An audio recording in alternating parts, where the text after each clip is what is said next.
to Stanley Woodward that the administration would look more favorably on a judgeship application if he managed to get his client, Walt Nauta, to cooperate against President Trump and to flip on him. And we know this because Stanley Woodward himself came forth with this information. Imagine you're an ordinary defendant, sitting across from a federal prosecutor. Nothing is written down, nothing is recorded, but the message you think you hear is simple: cooperate, and your career prospects get easier. Now imagine being told later that this wasn't a threat, just a misunderstanding, and that the system investigated itself and moved on. That's why this exchange matters, not because of the personalities involved, but because it exposes how power, discretion, and accountability collide inside the justice system, and what happens when those lines blur. Implied to Stanley Woodward that the administration would look more favorably on a judgeship application if he managed to get his client, Walt Nauta, to cooperate against President Trump and to flip on him. And we know this because Stanley Woodward himself came forth with this information. And I guess my question for you, is this appropriate behavior for a special counsel's office to leverage attorneys' future career prospects? Sir, I believe I can answer this question, even though it's regarding the Florida case, because we did filings on it, and I'm not referring to anything in the final report. And my answer to you, sir, is that when I was first notified about this issue, which was 9 months after it allegedly occurred, this is alleged to have occurred before I was even special counsel, what I did is I directed my deputies to look into it.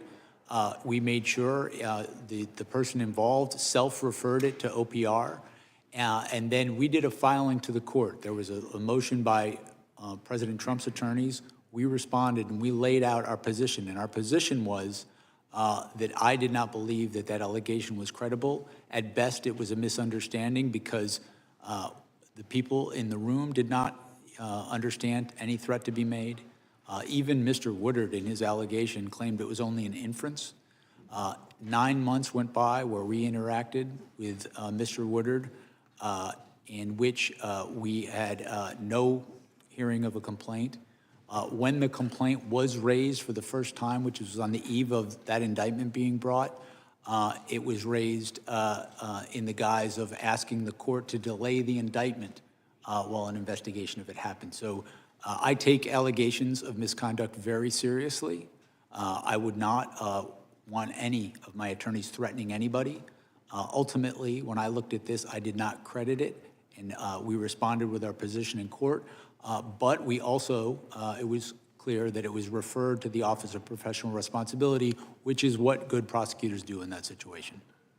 Well, again, to say that you didn't consider it to be credible, I guess we have the United States Associate Attorney General, Stanley Woodward, who claims that this threat was made to him, and I don't see what he would stand to gain from not telling the truth there. And I understand that you tasked 2 of your attorneys with investigating those statements made by Bratt, but given the amount of publicity and the scrutiny that was surrounding this entire investigation, why in the world did you not initiate an independent investigation into these very alarming allegations? Well, 2 points there. You stated that you don't, why would he do this? When he made the allegation, when this allegation first came from President Trump's attorneys and then days later from Mr. Woodward, he did ask for the case, the indictment, to be put off in result of this. So there was a thing he was asking for in result. And with respect to an independent investigation, that's exactly why you refer this to the Office of Professional Responsibility. They conduct an independent investigation outside of my office. Well, let me just say, for 4 years, we watched the Biden administration politicize and weaponize the Department of Justice. From going after pro-life activists to spying on faithful Catholics, the Biden administration showed disregard for impartiality. And this blatant disregard was perhaps no clearer than in the targeting of President Trump. We've talked about it all throughout this day.